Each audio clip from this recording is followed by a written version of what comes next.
வணக்கம். இது TN time நியூஸின் TN politics. தமிழக வெற்றி கழகத்திலிருந்து சில தினங்களுக்கு முன்னாடி விலகி இருந்த சமூக வலைதள பிரபலம் வைஷ்ணவி அவர்கள் நேற்றைய தினம் கொங்கு மண்டலத்தின் தளபதி திரு செந்தில் பாலாஜி அவர்களின் தலைமையில திமுக இணைஞ்சிருக்காங்க. அவங்க இணைஞ்ச பிறகு செய்தியாளர் சந்திப்புல ஒரு 2-3 பாயிண்ட சொன்னாங்க. அது நிஜத்துக்கே கவனிக்கப்பட வேண்டிய விஷயம். அவங்க தாவேக்கால இருந்து விலகி இருந்த சமயம் தமிழகத்துல 2 கட்சிகள் அவங்களுக்கு அழைப்பு விடுத்திருந்தாங்க. மறுமலர்ச்சி திராவிட முன்னேற்ற கழகமும் பாஜகவும். மறுமலர்ச்சி திராவிட முன்னேற்ற கழகம் எக்ஸ் தளத்துல அழைப்பு வரும்போது அதுக்கு பதிலும் நன்றி தெரிவிச்சு பதிலும் சொல்லியிருந்தாங்க. நேற்றைய தினம் வைஷ்ணவி அவர்கள் திமுகவின் கொங்கு மண்டல தளபதி திரு செந்தில் பாலாஜி அவர்களை சந்திச்சு திமுக தன்னை இணைச்சிக்கிட்ட பிறகு செய்தியாளர் சந்திப்புல ஒரு 2 முக்கியமான ஸ்டேட்மெண்ட் சொல்லியிருந்தாங்க. அது கவனிக்கப்பட வேண்டிய விஷயம்.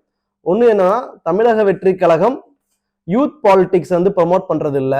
அவங்க யூத் பாலிடிக்ஸை ப்ரமோட் பண்ணுவாங்கன்னு நினைச்சுதான் நாங்க தாவேக்காவுக்கு போனோம். பட் அங்க அதுக்கான வழிமுறை இல்லைங்கிற மாதிரி சொல்லியிருந்தாங்க.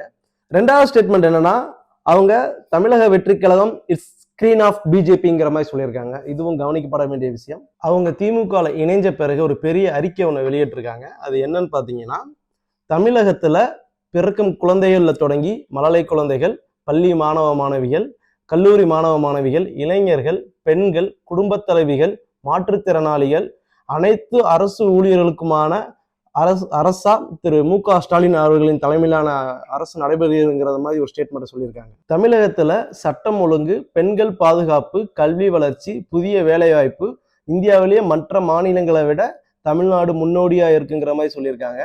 அது போக கடந்த ஆட்சியை காட்டிலும் தமிழகம் மாபெரும் வளர்ச்சி அடைஞ்சிருக்கு திமுக ஆட்சியிலங்கிற மாதிரி ஒரு ஸ்டேட்மெண்ட்டையும் சொல்லியிருக்காங்க.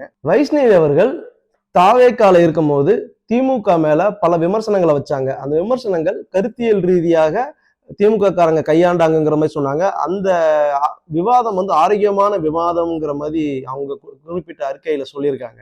சமீப காலமா வைஷ்ணவி அவர்களை பற்றியும் அவங்க குடும்பத்தினர் பற்றியும் தரக்குறைவான பதிவுகளை சமூக வலைதளங்களை பரப்பிட்டு இருக்காங்க. அவர்களுக்கு வைஷ்ணவி அவர்கள், அதாவது நண்பா நண்பீஸுக்கு அவங்க சொல்ற ஸ்டேட்மெண்ட் என்னன்னா, கருத்தினை கருத்தியல் ரீதியாக எதிர்கொள்ளவும் களத்தில் சந்திப்போம்ங்கிற மாதிரி ஒரு ஸ்டேட்மெண்ட் சொல்லி அந்த அறிக்கையை முடிச்சிருக்காங்க. நன்றி, வணக்கம்.